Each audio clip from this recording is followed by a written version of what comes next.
Hello guys, in this video I'm going to show you how to mirror a clip in the CapCut app. But before that, don't forget to subscribe and leave a comment down below, because at 10,000 subscribers I'm going to show you my whole YouTube revenue statistics and growth strategy.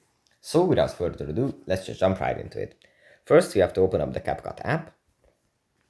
And here it usually opens up in the home menu where we have our projects. We have to select one that we want to edit. Let's say it's this one. After we opened up the project, we have to select the clip that we want to mirror. After we tap on the clip, in the bottom bar we have to scroll to the right and find the edit button.